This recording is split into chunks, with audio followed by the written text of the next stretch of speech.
Welcome बच्चों। Next हमारा nervous system. Nervous system क्या होता है? एक ऐसा सिस्टम होता है जो हमारी बॉडी के लिए कमांड करने वाला एक सेंटर होता है। ये ओरिजिनेटेड होता है हमारे ब्रेन से और क्या करता है, कंट्रोल करता है मूवमेंट्स को, और जो थॉट्स होते हैं हमारे, और जो भी ऑटोनोमिक रिस्पॉन्स होते हैं हमारे इन्वायरमेंट में, उनको रिस्पॉन्स करता है। नर्वस सिस्टम का क्लासिफिकेशन देखते हैं। नर्वस सिस्टम दो सिस्टम के अंदर डिवाइड होता है। सबसे पहले सीएनएस, उसके बाद पीएनएस।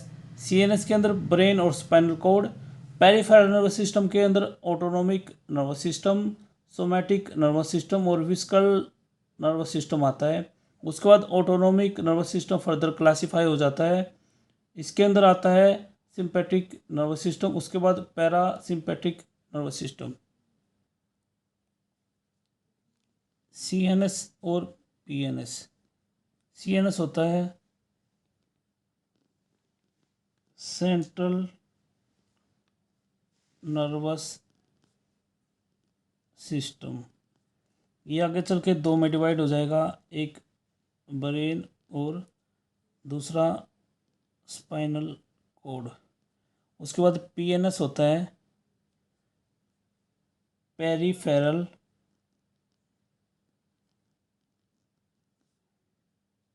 Nervous system. ये आगे चल के तीन में डिवाइड हो जाएगा। सबसे पहले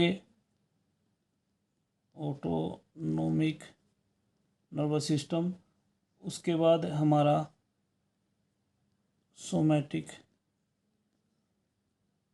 नर्वस सिस्टम, और जो अगला होगा विस्करल नर्वस सिस्टम। ओके। ऑटोनोमिक आगे चल के फर्दर दो में क्लासीफाई हो जाएगा। एक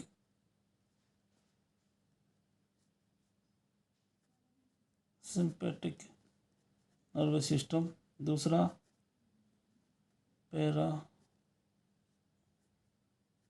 सिंपैथिक नर्वस सिस्टम।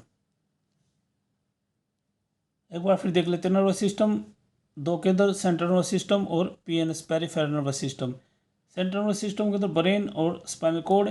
जो पीएनएस होगा उसके अंदर autonomic nervous system, somatic nervous system और visceral nervous system. Autonomic nervous system के अंदर सिंपैथिक नर्वस सिस्टम और पैरासिम्पैथिक नर्वस सिस्टम। अब नेक्स्ट है हमारा सेंट्रल नर्वस सिस्टम के अंदर ब्रेन। ब्रेन सिचुएटेड होता है एक बोनी बॉक्स के अंदर, इसको बोलते हैं क्रेनियम। और ये क्या करता है, प्रोटेक्ट करता है एक्सटर्नल इंजरी से।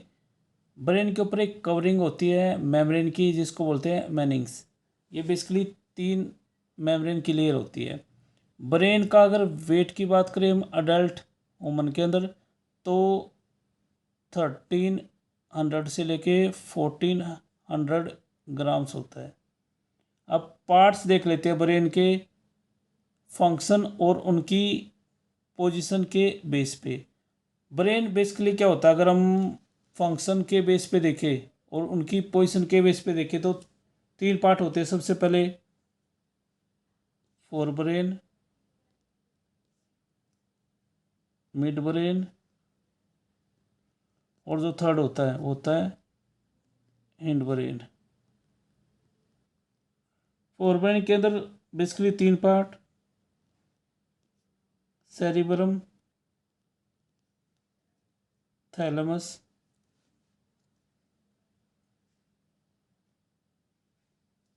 और हाइपोथैलेमस। और जो मिड ब्रेन होता है इसके अंदर कोरपोरा,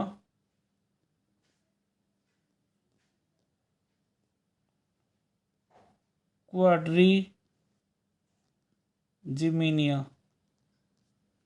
और जो हमारा हिंड ब्रेन होता है इसके अंदर सेरिबलम, पोन्स और मेडुला। ये थ्री रीजन होते हैं हिंड ब्रेन के अंदर। ब्रेन के three parts, fore brain, mid brain, hind brain.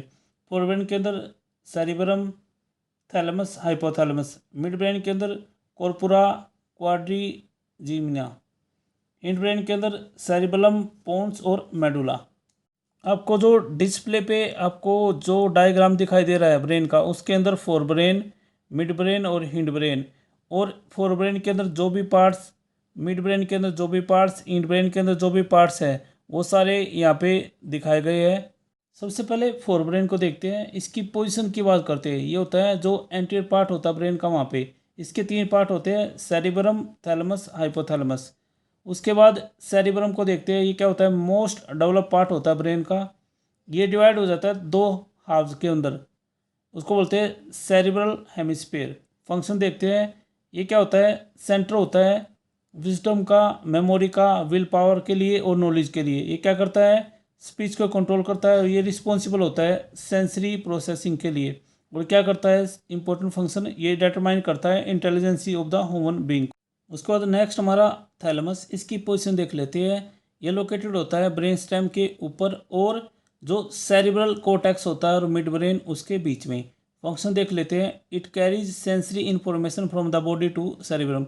ये क्या करता है, सेंसरी इन्फॉर्मेशन को कैरी करता है बॉडी से सेरिब्रम के पास। दूसरा, एक ये सेंटर होता है किसके लिए, पेन, कोल्ड और हीट वाली एक्टिविटी के लिए। उसके बाद नेक्स्ट हाइपोथैलेमस। पोजीशन देख लेते हैं। It lies under the thalamus. ये थैलेमस से नीचे होता है। फंक्शन ये क्या करता है, कनेक्ट करता है नर्वस सिस्टम को किसके साथ, एंडोक्राइन सिस्टम जो हार्मोन रिलीज करती है किसके थ्रू, पिट्यूटरी ग्लैंड के थ्रू। इसके फंक्शन देख लेते हैं। ये सेंटर होता है किसके लिए, hunger, thirst, temperature control, love and heat वाली एक्टिविटी को कंट्रोल करता है। उसके बाद नेक्स्ट हमारा मिड ब्रेन। मिड ब्रेन की पोजीशन देख लेते हैं। मिड ब्रेन होता है फोर ब्रेन और हिंड ब्रेन के बीच में। यही कह सकते हैं, it is located between cerebral cortex and above the hind brain. इसके फंक्शन, जो कॉर्पोरा क्वाड्रिजीमिया होता है उसका फंक्शन देख लेते हैं। क्या करता है, कंट्रोल करता है जो भी रिफ्लेक्स मूवमेंट्स होते हैं बॉडी के उनको, और जो हीरिंग रिफ्लेक्सेस होते हैं उनको। नेक्स्ट हमारा हिंड ब्रेन। इसकी पोजीशन देख लेते हैं। ये क्या होता है, प्रेजेंट होता है back side of the brain. Brain की बैक साइड प्रेजेंट होता है। Parts cerebellum, pons, medulla oblongata. सबसे पहले सेरिबेलम, इसको लिटिल ब्रेन कहते हैं। पोजीशन देख लेते हैं। लोकेटेड होता है कहाँ पे, back side of the head. Head के बैक साइड में प्रेजेंट होता है। फंक्शन देख लेते हैं। ये क्या करता है, कंट्रोल करता है balance of the body. Body के बैलेंस को कंट्रोल करता है और कोऑर्डिनेट्स में हेल्प करता है। और जितने भी वॉलंटरी मूवमेंट्स होते हैं उनमें हेल्प करता है। उसके बाद नेक्स्ट पोन्स, इसको ब्रिज के नाम से जाना जाता है। पोजीशन देख लेते हैं। ये लोकेटेड होता है कहाँ पे, मेडुला से ऊपर। फंक्शन क्या करता है, कंट्रोल करता है जो भी स्लीप और उसके अलावा रेट और जो पैटर्न और ब्रीथिंग। ये क्या करता है, स्लीपिंग पैटर्न को और जो ब्रीथिंग का रेट और पैटर्न होता है उसको कंट्रोल करता है। उसके बाद नेक्स्ट मेडुला। इसकी पोजीशन देख लेते हैं कहाँ प्रेजेंट होता है। ये जो पोस्टीरियर पार्ट होता है ब्रेन का वहाँ प्रेजेंट होता है। फंक्शन ये क्या करता है, कंट्रोल करता है जितने भी ऑटोनोमिक एक्शंस होते हैं उनको कंट्रोल करता है, जैसे breathing, heart rate, blood circulation और स्वेलविंग, उसको कंट्रोल करता है।